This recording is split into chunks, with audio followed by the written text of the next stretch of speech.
નમસ્કાર વિદ્યાર્થી મિત્રો, ગયા લેક્ચરની અંદર આપણે ચર્ચા કરી મોલર વાહકતા, સમિત મોલર વાહકતા, નિર્બળ વિદ્યુત વિભાજન માટેની વાહકતા અને પ્રબળ વિદ્યુત વિભાજનની વાહકતા, અને એને આધારે કેટલાક દાખલાઓની કેલ્ક્યુલેશન પણ આપણે દર્શાવી.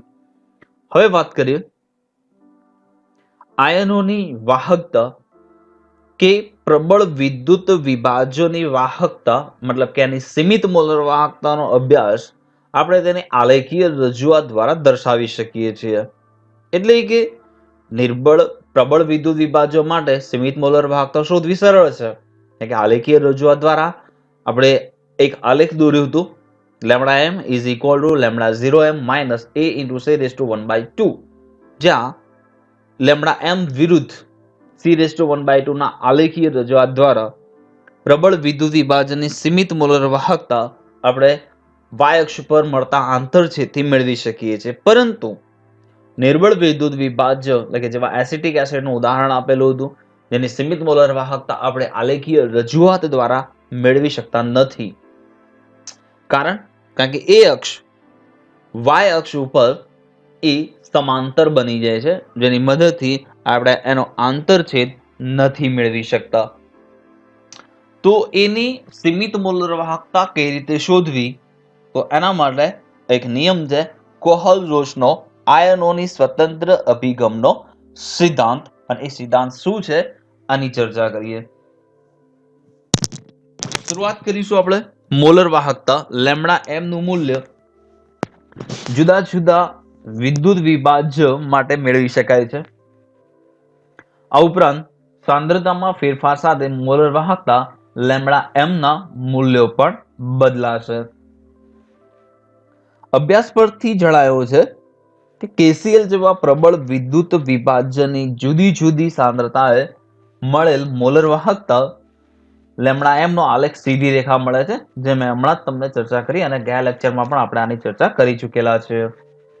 આ આલેખમાં સીમિત મોલર વાહકતાના મૂલ્યોને શૂન્ય સાંદ્રતાએ લંબાવતા મળતા આંતરછેદનું મૂલ્ય એટલે કે અનંત મદને મોલર વાહકતા લેમ્ડા 0m, જેને આપણે સીમિત મોલર વાહકતા પણ કહીએ છીએ. પરંતુ CH3COOH એસિટિક એસિડ જેવા નિર્બળ વિદ્યુત વિભાજનની જુદી જુદી સાંદ્રતાએ મળેલ મોલર વાહકતાના મૂલ્યોનો આલેખ સીધી રેખા ન મળતા વક્ર મળે છે, જે y અક્ષને સમાંતર બને છે. આથી તેમના આંતરછેદન સાચા મળતા નથી અને સાચા અનંત મદને મોલર વાહકતાના મૂલ્યો પણ નથી મેળવી શકાતા. તો એમના માટે કોહલ-રોશના આયનોના સ્વતંત્રતાનો અભિગમનો નિયમ ભણવો જરૂરી બને છે. વૈજ્ઞાનિક કોહલ-રોશે કેટલાક પ્રબળ વિદ્યુત વિભાજોના સીમિત મોલર વાહકતાના મૂલ્યોનો અભ્યાસ કર્યો. તેમાં કેટલીક ખાસિયતો જોવા મળી, જેમ કે NaX સોડિયમ હાલાઇડ અને KX પોટેશિયમ હાલાઇડ જેવા પ્રબળ વિદ્યુત વિભાજોના સીમિત મોલર વાહકતાના મૂલ્યો વચ્ચેનો તફાવત એમણે દર્શાવ્યો. આ તફાવત કંઈક આવો મળ્યો: lambda 0m of KCl minus lambda 0m of NaCl, એટલે કે KCl ની અને સોડિયમ ક્લોરાઇડની સીમિત મોલર વાહકતા, એવી જ રીતે lambda 0 of KBr minus lambda 0m of NaBr. અહીંયા પણ પોટેશિયમ બ્રોમાઇડ અને સોડિયમ બ્રોમાઇડનો તફાવત મેળવેલ છે. એવી જ રીતે લેમ્ડા 0 of Ki અને લેમ્ડા 0 મોલર વાહકતા ઓફ NaI, આ બધાની વેલ્યુ મળી છે 23.4 mho, એટલે કે siemens into centimetre square into mall inverse. હવે સવાલ થાય કે સંયોજનો અલગ અલગ છે તો સીમિત મોલર વાહકતા સરખી કેમ? એનો અભ્યાસ હમણાં કરીએ. હજુ એક લાઈન આપણે જોઈ લઈએ. એ જ પ્રમાણે સીમિત મોલર વાહકતા ઓફ NaBr માઇનસ સીમિત મોલર વાહકતા ઓફ NaCl અને સીમિત મોલર વાહકતા પોટેશિયમ બ્રોમાઇડ KBr માઇનસ સીમિત મોલર વાહકતા KCl is equal two 1.8 siemens into centimetre square into mall inverse. તો આપણને અહીં સવાલ થાય કે ઉપરના જે છે KCl NaCl, KBr NaBr, Ka અને NaI, એની સીમિત મોલર વાહકતા 23.4 છે. એવી જ રીતે NaBr માઇનસ NaCl અને KBr માઇનસ KCl ની સીમિત મોલર વાહકતા 1.8 mho, એટલે કે siemens into centimetre square into mall inverse છે. તો આવું શા માટે, કેમ? તો થોડું એક આપણે વિચારી લઈએ કે સૌપ્રથમ આપણે KCl અને NaCl નો વિચાર કરીએ તો KCl અને Cl ની અંદર ધન આયન અલગ અલગ છે પણ ઋણ આયન સરખા છે, Cl Cl KBr અને NaBr ની અંદર છે તો અહીંયા ધન આયન અલગ અલગ છે પણ ઋણ આયન સરખા છે, Br Br same as Ki અને NaI ની અંદર શું, અહીંયા પણ ધન આયન અલગ અલગ છે પણ ઋણ આયન સમાન છે.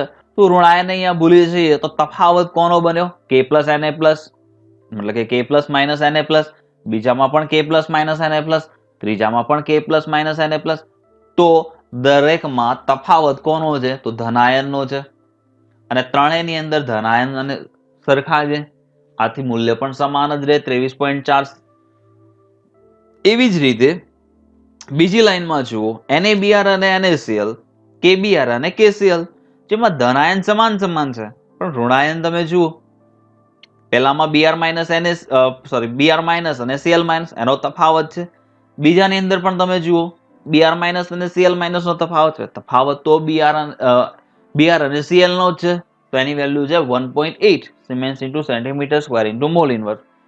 તો હવે હજુ એક કોઈના મનમાં સવાલ એવો થાય કે ઉપરનામાં K અને Na નો તફાવત 23.4 છે અને નીચે Br અને Cl નો તફાવત 1.8 છે, તો આ ડિફરન્સ કેમનો છે? તો ડિફરન્સ છે વિદ્યુત વિભાજની વાહકતાના અસર કરતા પરિબળોમાંથી બીજું પરિબળ આયનોના કદનો. ધનાયન કરતા ઋણાયનનું કદ મોટું હોય અને જેમ આયનોના કદ મોટા હશે તેમ વાહકતા ઓછી બનશે. તો આથી ઋણાયનની વાહકતા ઓછી છે અને ધનાયનની વાહકતા વધુ દર્શાવેલી છે. આ અભ્યાસ પરથી એમ તારવી શકાય કે પ્રબળ વિદ્યુત વિભાજનની મોલર વાહકતામાં તેમાં રહેલા ધનાયન અને ઋણાયનની આયનીય મોલર વાહકતાના સરવાળા બરાબર થાય છે. એટલે કે λ0 of NaCl is equal to સીમિત મોલર વાહકતા of Na plus સીમિત મોલર વાહકતા of Cl minus. જો વિદ્યુત વિભાજ્ય વિયોજનને કારણે V પ્લસ એટલે કે ધન પોઝિટિવ અને V માઇનસ એટલે કે ઋણ આયન આપે તો તેમની સીમિત મોલર વાહકતા λ0 m is equal to V plus λ0 of m plus V minus λ0 of m minus એટલે કે ધન આયન અને ઋણ આયનની સીમિત મોલર વાહકતાનો સરવાળો લખી શકાય. આ થયો કોહલ-રોશની સ્વતંત્ર આયનોનો સ્વતંત્ર અભિગમનો નિયમ. આ પરથી કોહલ-રોશનો નિયમ આ પ્રમાણે આપણે લખી શકીએ કે કોઈ પણ વિદ્યુત વિભાજનની અનંત મંદને મોલર વાહકતા એટલે કે λ0m અથવા તો સીમિત મોલર વાહકતાનું મૂલ્ય તેમાં રહેલા ધનાયન અને ઋણાયનની અનંત મંદને મોલર વાહકતા λ0m અને λ0m મતલબ કે ધનાયનની સીમિત મોલર વાહકતા અને ઋણાયનની સીમિત મોલર વાહકતાના સરવાળા જેટલું થાય છે. આ કોહલ-રોશનો નિયમ છે. કોહલ-રોશના નિયમની ઉપયોગિતામાં નિર્બળ વિદ્યુત વિભાજનની મોલર વાહકતા યોગ્ય પ્રબળ વિદ્યુત વિભાજ્યોની મોલર વાહકતા મેળવી સરવાળો કે બાદબાકી કરી મેળવી શકાય છે અને તે નીચેના ઉદાહરણ પરથી સ્પષ્ટ થશે. ધારો કે નિર્બળ વિદ્યુત વિભાજ્ય એસિટિક એસિડની મોલર વાહકતા નક્કી કરવી છે તો આપણે કોઈ પણ 3 કે તેનાથી વધુ પ્રબળ વિદ્યુત વિભાજનો ઉપયોગ કરવો પડશે. અહીં ઉપયોગમાં લીધેલા છે CH3COONA sodium acetate, HCl hydrochloric acid અને NaCl સોડિયમ ક્લોરાઇડ જેવા પ્રબળ વિદ્યુત વિભાજનની મોલર વાહકતા નક્કી કરીને ગણતરીથી મેળવી શકાય. λ0 of CH3COOH સીમિત મોલર વાહકતા એસિટિક એસિડની શોધવી છે તો આપણે ઉપયોગ કરીશું સોડિયમ એસિટેટ અને HCl બંનેનો સરવાળો માઇનસ NaCl ની બાદબાકી. અહીં આપણને આયનોની પસંદગી કરતા આવડવું જોઈએ. આપણે એ જાણવું જરૂરી બની જાય પહેલા કે કયા આયનોથી આપણને જેની સીમિત મોલર વાહકતા શોધવી છે એ મળશે.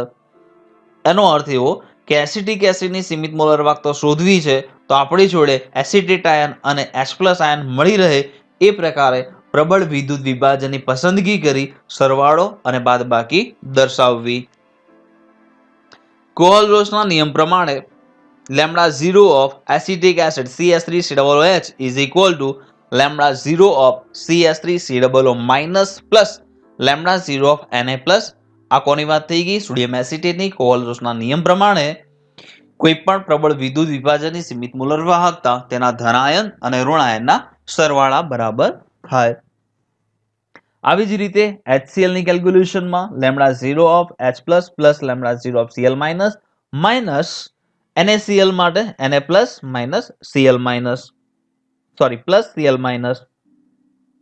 અહીં ખાલી જે છેલ્લા કૌંસની અંદર Na plus lambda 0 of Cl minus છે એનો બાદબાકી કરી માઇનસ બહાર કાઢ્યો છે. અહીં એસિટેટ આયન H બચશે. Na પ્લસ છે, સામે Na પ્લસ માઇનસમાં પણ છે તો એ નીકળી જશે. Cl માઇનસ નીકળી જશે. બાકી વધશે H પ્લસ, જે બંનેના સરવાળા જેટલો થઈ જશે. તો આવી રીતે અહીં આપણે જે નિર્બળ વિદ્યુત વિભાજન સીમિત મોલર વાહકતા શોધવી છે એ લાવવા માટે એના આયનો જોઈ આપેલ પ્રક્રિયકોમાં પ્રબળ વિદ્યુત વિભાજનની અંદર જે આયનો પરથી આપણને આપણો મૂળ ઘટક મેળવી શકાય એ પ્રકારે આમાં સરવાળો કે બાદબાકી દર્શાવવી.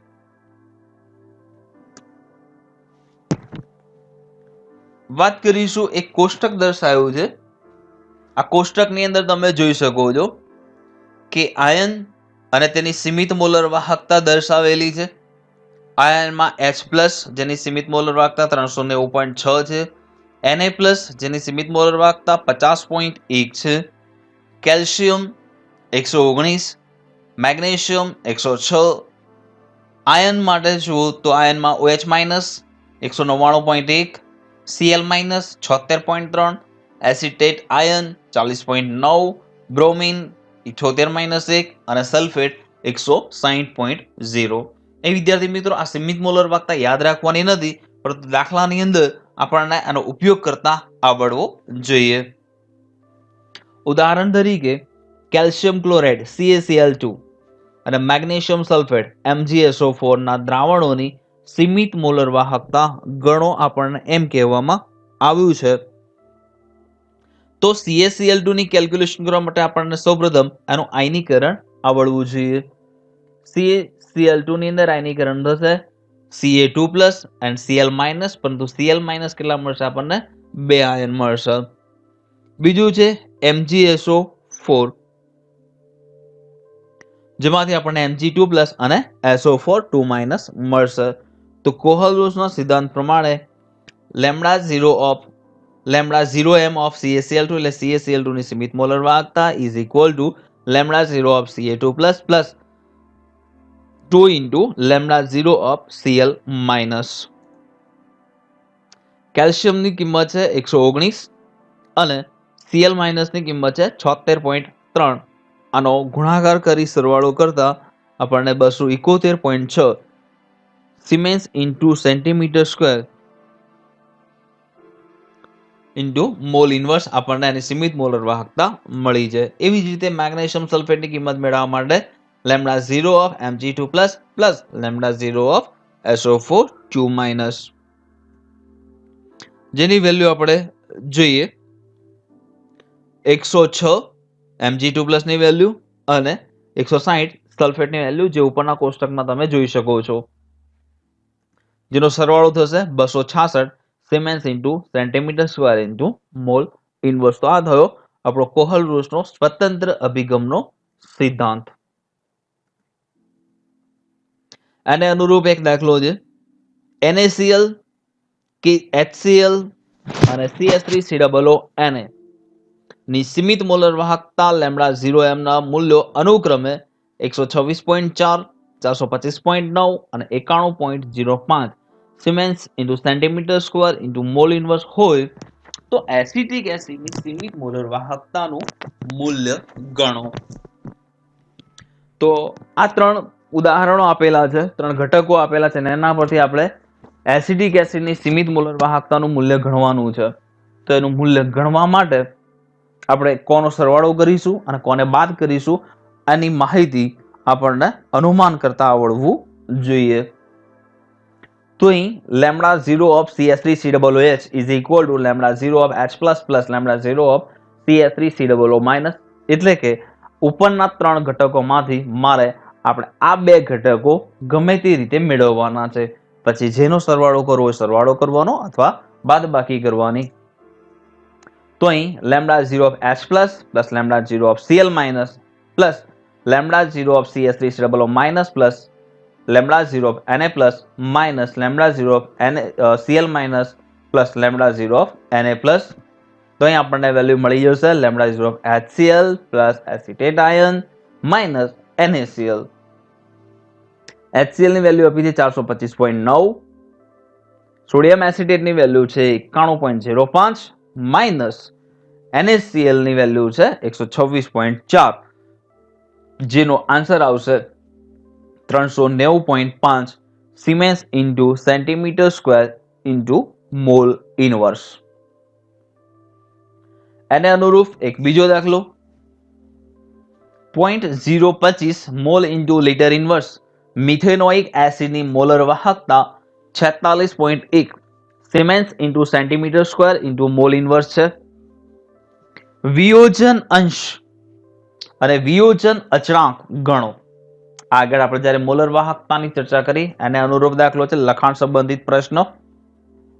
લેમડા 0 ઓફ H પ્લસ એટલે કે H પ્લસ ની સીમિત મોલર વાહકતા આપી છે 349.6 siemens into centimetre square into mole inverse, અને મિથેનોઇટ આયન અથવા તો ફોર્મેટ આયન HCOO માઇનસ એની વેલ્યુ છે 50.6 siemens into centimetre square into mole inverse.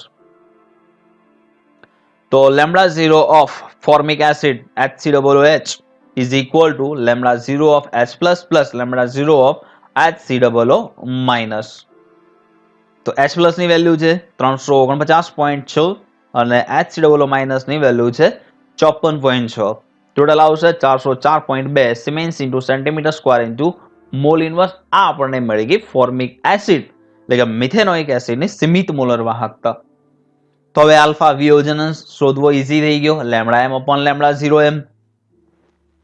તો લેમડા m ની કિંમત છે 46.1 જે આપણને આપી દીધી છે. સીમિત મોલર વાહકતા જે આપણે શોધી 404.2 જેનો ગુણોત્તર મળશે 0.1140.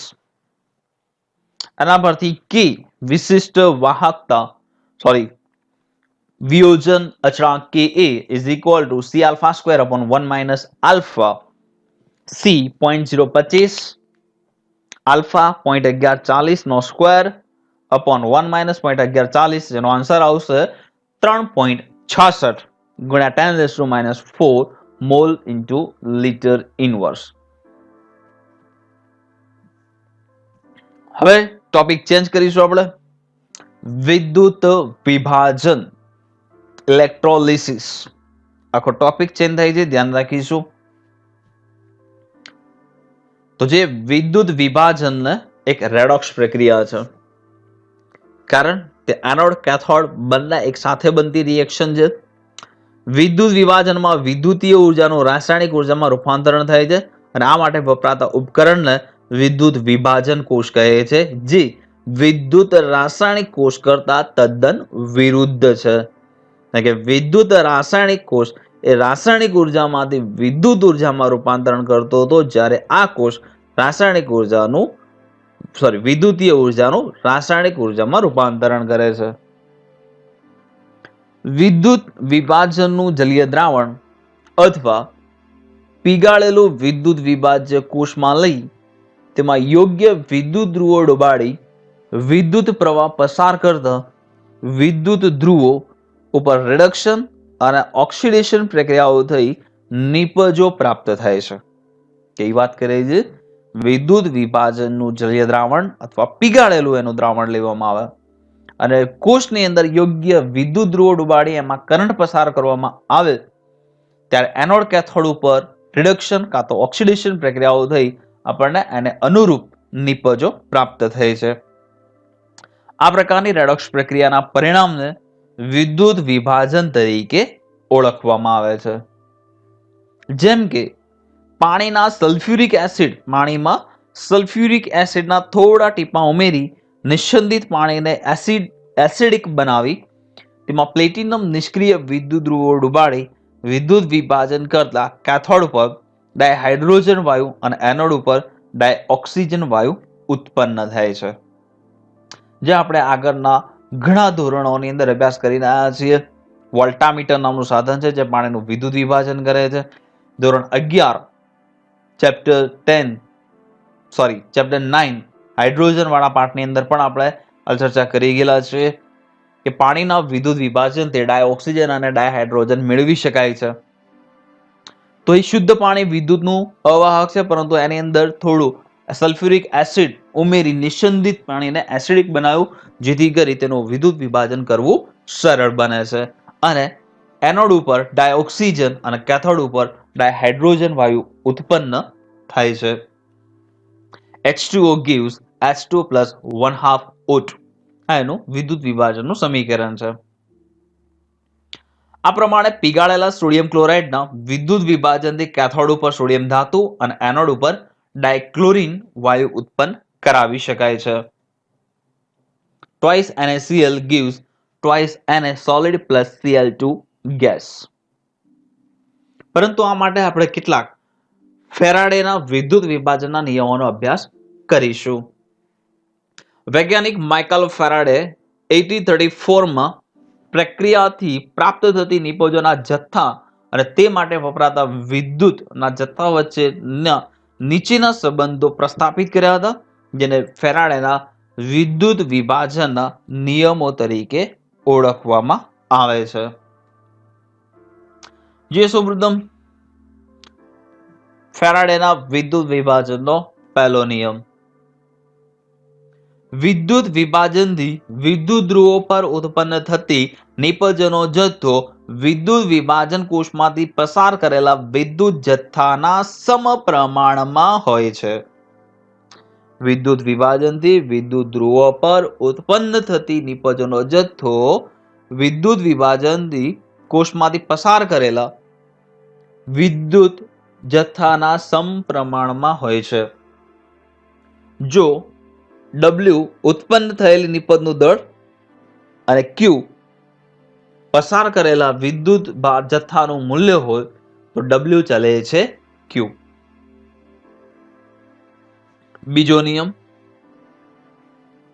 બે કે તેથી વધારે જુદા જુદા વિદ્યુત વિભાજ્ય ધરાવતા વિદ્યુત વિભાજન કોષોને શ્રેણીબદ્ધ કરી તેમાં એક સરખો વિદ્યુતનો જથ્થો પસાર કરવામાં આવે તો વિવિધ વિદ્યુત ધ્રુવો પર પ્રાપ્ત થતી નિપજોનો જથ્થો તેના તુલ્ય ભારના સમપ્રમાણમાં હોય છે. બે કે તેથી વધારે વિદ્યુત વિભાજન કોષોને જ્યારે શ્રેણીમાં કરી સમાન વિદ્યુતનો જથ્થો પસાર કરવામાં આવે તો એનોડ કેથોડ ઉપર પ્રાપ્ત થતી નિપજોનો જથ્થો એમાં પ્રાપ્ત થતી નિપજોના તુલ્ય ભારના સમપ્રમાણમાં હોય છે. W ચલે છે EQ, જ્યાં W પ્રાપ્ત થયેલી નિપજોનો દળ છે અને EQ નિપજનો તુલ્ય દળ છે. ફેરાડેના ઉપરોક્ત નિયમોની આધુનિક રજૂઆત નીચે પ્રમાણે દર્શાવી શકાય છે કે રિડક્શન અને ઓક્સિડેશન પ્રક્રિયાઓ દ્વારા વિદ્યુત ધ્રુવો પર પ્રાપ્ત થતી નિપજોના મોલની સંખ્યા તે પ્રક્રિયાઓની તત્વયોગમિતીય દ્વારા કોષમાંથી પસાર થતા વિદ્યુતના જથ્થા સાથે સંબંધ ધરાવે છે. અને આ નિયમનું સ્પષ્ટીકરણ નીચેના ઉદાહરણોથી વિગતવાર આપણે સમજી શકીએ છીએ. આમાં છે Na plus electron gives Na અથવા Na plus electron gives Na. એક બીજું ઉદાહરણ લખ્યું છે Mg2 plus twice electron gives Mg અથવા મેં એને આવી રીતે પણ લખ્યું છે 1/2 Mg2 plus electron gives 1/2 Mg. એક બીજું ઉદાહરણ છે Al3 plus 3 electron gives Al. અને આવી રીતે પણ દર્શાવી શકો છો 1/3 Al3 plus electron gives 1/3 aluminium. અહીં શું સમજી શકાય છે? અહીં શા માટે અથવા તરીકે સામે બીજું એક સમીકરણ લખ્યું છે? તો આ આપણે એક બીજા જે નિયમ લખ્યો છે, બીજા નિયમને પણ અહીંયા આની અંદર એપ્લાય કરીને આપણે બહુ સરળ રીતે સમજી શકીએ છીએ. તો તમે જુઓ અહીંયા આગળ કે જે Na પ્લસ દર્શાયો છે, આવડું જે Na પ્લસ છે, Na plus plus 1 electron gives Na. 1 ઇલેક્ટ્રોનનો મતલબ કરીશું આપણે 1 મોલ ઇલેક્ટ્રોન. સામે Na plus plus electron gives Na છે. ચલો અહીં તો આપણને ખબર પડે કે 1 mall electron and 1 mall electron જે આપણને 1 મોલ નિપજ આપે છે Na એન્ડ Na. અને 1 મોલ Na નું વજન થશે 23 ગ્રામ પર મોલ. હવે મેગ્નેશિયમ તરફ આવીએ તો Mg2 plus twice electron gives Mg. આનો અર્થ કે એક Mg2 પ્લસ માં 2 ફેરાડે વિદ્યુત એટલે કે 2 મોલ ઇલેક્ટ્રોન પસાર કરવામાં આવે તો આપણને 1 મોલ મેગ્નેશિયમ મળે છે જેનું વજન થાય 24 ગ્રામ. પરંતુ જો 2 મોલ ઇલેક્ટ્રોનની જગ્યાએ માત્ર 1 મોલ ઇલેક્ટ્રોન પસાર કરવામાં આવે તો પ્રાપ્ત થતી નિપજ અડધી થઈ જાય છે, 1/2 mg એટલે કે 1/2 મોલ મતલબ 24 મોલ, સોરી 12 ગ્રામ, એબ્સોલ્યુટલી સોરી 12 ગ્રામ મળશે. એ જ રીતે Al3+ માં 3 મોલ ઇલેક્ટ્રોન પસાર કરતા 1 મોલ એલ્યુમિનિયમ 27 ગ્રામ મળે છે. જો આની અંદર એક જ મોલ ઇલેક્ટ્રોન પસાર કરવામાં આવે તો આપણને 1/3 મોલ એલ્યુમિનિયમ એટલે કે 27/3 ઓનલી 9 ગ્રામ મળે છે. એક બીજી વસ્તુને પણ આપણે યાદ કરી દઈએ, ફેરાડેનો બીજો નિયમ કે પ્રાપ્ત થતી નિપજોનો જથ્થો તેના તુલ્ય ભારના સમપ્રમાણમાં હોય છે. તમે અહીંયા જોઈ શકો છો Na+, Mg2+, Al3+, ત્રણેયની અંદર સમાન વિદ્યુતનો જથ્થો પસાર કર્યો છે, 1 મોલ, 1 મોલ એન્ડ 1 મોલ. તો પ્રાપ્ત થતી નિપજ તેમના તુલ્ય ભારના સમપ્રમાણમાં જ મળે છે. જુઓ Na 23 ગ્રામ, એનો પરમાણુય તુલ્ય દળ આપણને મળશે 23/1. મેગ્નેશિયમ માટે વાત કરીએ 24/2 એટલે 12. એલ્યુમિનિયમ માટે વાત કરીએ 27/3 એટલે 9 ગ્રામ.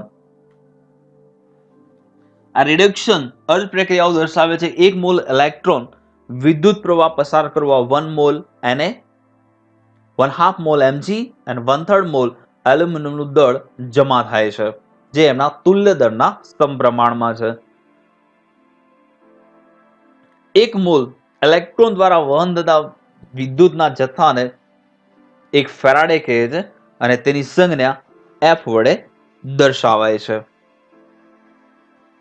1 મોલ ઇલેક્ટ્રોન પરનો વિદ્યુત જથ્થો 1.6022 × 10⁻⁻19 જે એક ઇલેક્ટ્રોનનો ચાર્જ છે ઇન્ટુ 1 મોલની અંદર 6.022 × 10⁻23 ઇલેક્ટ્રોન હશે.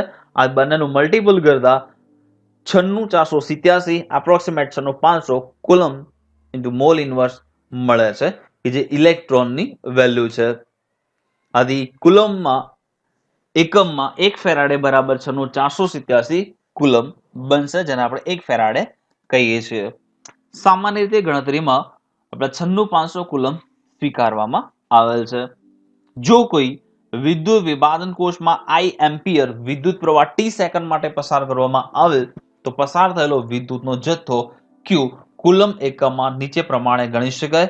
Q = IT, I વિદ્યુત પ્રવાહ એમ્પિયરમાં અને t સમય સેકન્ડમાં. વિદ્યુત વિભાજન દરમિયાન વિદ્યુતનું વહન પર છૂટા પડતા પદાર્થનો જથ્થો પસાર કરવામાં આવતા વિદ્યુત જથ્થા પર આધાર રાખે છે અને આ એકમ 1 ફેરાડે જેટલો વિદ્યુતનો જથ્થો પસાર કરવા 1/n મોલ પદાર્થ વિદ્યુત ધ્રુવ પર છૂટો પડે છે જે આપણે આગળના ઉદાહરણોમાં જોયું. જ્યાં n વિદ્યુત ધ્રુવ પર 1 મોલ પદાર્થ છૂટો પડે તે માટે વિદ્યુત ધ્રુવ પરથી પ્રક્રિયા સાથે સંકળાયેલ ઇલેક્ટ્રોનના મોલની સંખ્યા છે જેને આપણે ફેરાડેના સંદર્ભમાં દર્શાવીએ છીએ. તો આટલે આજે સુધી અને આને અનુરૂપ દાખલા